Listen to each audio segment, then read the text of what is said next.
Assalamualaikum warahmatullahi wabarakatuh. Halo teman-teman semuanya. Perkenalkan, saya Nadia Nurfadila dari Prodi S1 Pendidikan Matematika semester 4 di Universitas Pahlawan Tuanku Tembusai. Pada kesempatan kali ini, saya akan menjelaskan mengenai STEM. Materi yang pertama yaitu Introduction to STEM Education. STEM terdiri dari Sains, Teknologi, Engineering, Art, dan Mathematics. Yang pertama, kita akan membahas tentang sains. Sains adalah kajian tentang fenomena alam yang melibatkan observasi dan pengukuran sebagai wahana untuk menjelaskan secara objektif alam yang selalu berubah. Yang kedua yaitu teknologi. Teknologi adalah inovasi manusia yang digunakan untuk memodifikasi alam agar memenuhi kebutuhan dan keinginan manusia dalam memperbaiki kualitas hidup. Yang ketiga, engineering. Engineering adalah penggunaan prinsip-prinsip ilmiah dan penalaran matematis dalam mengoptimalkan teknologi untuk memenuhi kebutuhan berdasarkan kriteria dan batasan yang sudah ditentukan. Yang keempat yaitu art. Art adalah kreativitas dalam menyelesaikan masalah. Yang kelima, matematik adalah ilmu tentang pola dan hubungan untuk memecahkan masalah. Pembelajaran STEM. Pendekatan pembelajaran yang menekankan pada hubungan pengetahuan dan keterampilan, sains, teknologi, engineering, dan matematik untuk mengatasi masalah. Unsur art dapat berupa cara, bentuk, atau tampilan seni, sehingga dengan unsur art diharapkan melalui STEM, siswa akan terbiasa untuk menyelesaikan suatu permasalahan dengan cara yang kreatif. Jadi, STEM adalah membuat suatu hubungan integrasi sambil memecahkan masalah dengan kreativitas. Fokus pada integrasi, menggabungkan dan membuat koneksi antara berbagai subjek, sains, dan matematika. Trace levels self integration. Yang pertama yaitu disciplinary, yaitu siswa mempelajari pengetahuan dan keterampilan secara terpisah di setiap disiplin. Yang kedua yaitu multidisciplinary, yaitu siswa mempelajari pengetahuan dan keterampilan secara terpisah di setiap disiplin, tetapi dengan mengacu pada tema yang sama. Yang ketiga yaitu interdisciplinary, yaitu siswa mempelajari pengetahuan dan keterampilan dari dua disiplin atau lebih yang saling terkait sehingga memperdalam pemahaman. Yang keempat yaitu transdisciplinary, yaitu dengan terlibat dalam masalah atau proyek dunia nyata siswa menerapkan pengetahuan dan keterampilan dari dua disiplin atau lebih yang membentuk pengalaman belajar mereka. Pendekatan pada abad 21. Yang pertama yaitu critical thinking atau problem solving, adalah mewujudkannya di kelas melalui STEM dengan pembelajaran berbasis masalah. Yang kedua yaitu creativity, menciptakan sesuatu melalui engineering.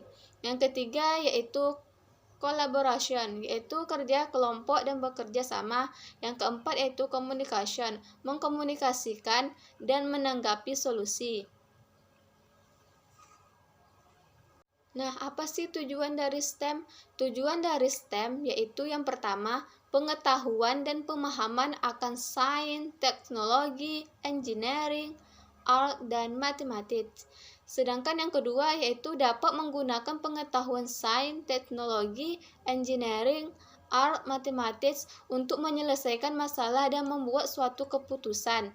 Dan yang ketiga yaitu tujuan dari STEM menghargai peran pengetahuan sains, teknologi, engineering, art, dan matematik untuk kemajuan manusia. Nah, timbul pertanyaan, mengapa STEM? yaitu menyiapkan generasi penerus yang siap menghadapi perkembangan zaman, inovasi dalam kehidupan, meningkatkan ketertarikan siswa tentang pekerjaan di bidang STEM, menjadikan pembelajaran makin sesuai dengan kehidupan, membantu siswa untuk secara aktif membangun konsep sendiri, literasi STEM. Engineering pada STEM. Yang pertama yaitu sebuah cara sistematis dan berulang untuk merancang objek, proses, dan sistem untuk memenuhi kebutuhan dan keinginan manusia. Yang kedua, sebuah proses yang dimulai dengan masalah, kebutuhan, atau keinginan. Dan yang ketiga, menentukan kriteria solusi yang berhasil dan bagaimana mengukurnya. Yang keempat, mengidentifikasi kendala atau batasan yang perlu dipertimbangkan. Teknologi pada STEM. Yang pertama, setiap jenis modifikasi pada alam untuk memenuhi kebutuhan dan keinginan manusia. Yang kedua, biasanya tetapi tidak selalu berkaitan dengan alat, perlengkapan, dan mesin. Yang ketiga, penyebabnya masalah kebutuhan atau keinginan manusia. Yang keempat, diskonstruksi melalui tahap engineering, kemudian teknologi tersebut digunakan untuk mengengineeringkan teknologi yang lebih maju.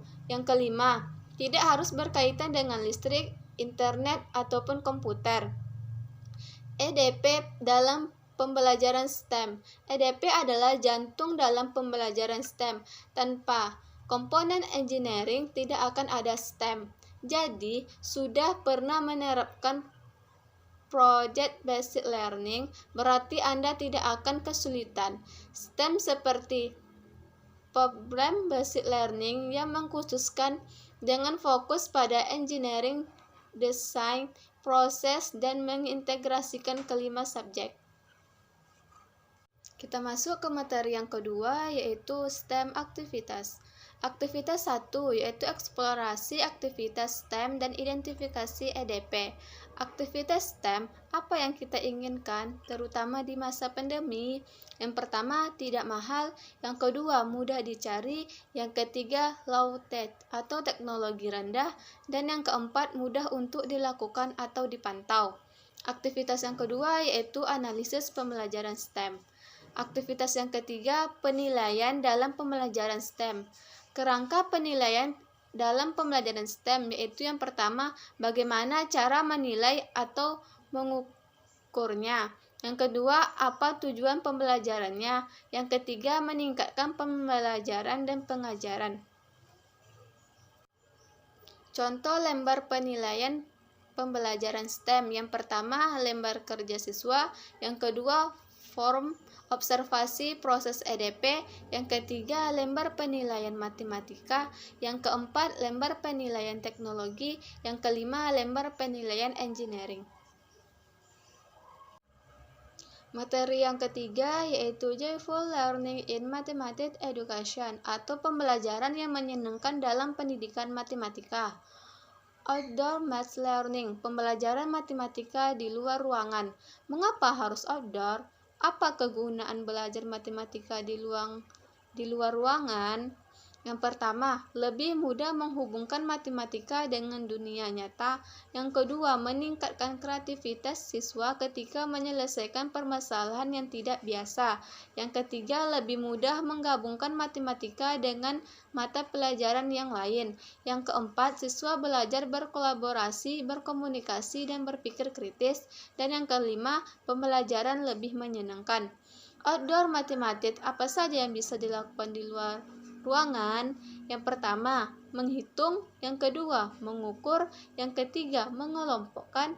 Yang keempat, mengolah data. Yang kelima, menggambar dan mengenali bentuk. Materi yang ketiga yaitu Joyful Learning in Mathematics Education atau pembelajaran yang menyenangkan dalam pendidikan matematika. Outdoor Math Learning, pembelajaran matematika di luar ruangan. Mengapa harus outdoor? Apa kegunaan belajar matematika di luar ruangan? Yang pertama, lebih mudah menghubungkan matematika dengan dunia nyata.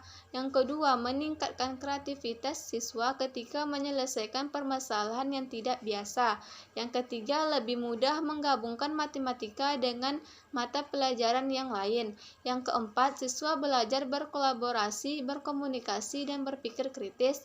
Dan yang kelima, pembelajaran lebih menyenangkan. Outdoor matematik, apa saja yang bisa dilakukan di luar ruangan? Yang pertama, menghitung. Yang kedua, mengukur. Yang ketiga, mengelompokkan. Yang keempat, mengolah data. Yang kelima, menggambar dan mengenali bentuk.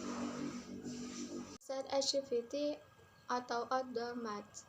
Yang pertama yaitu materi. Temukan materi prasyarat tingkat kesulitan soal.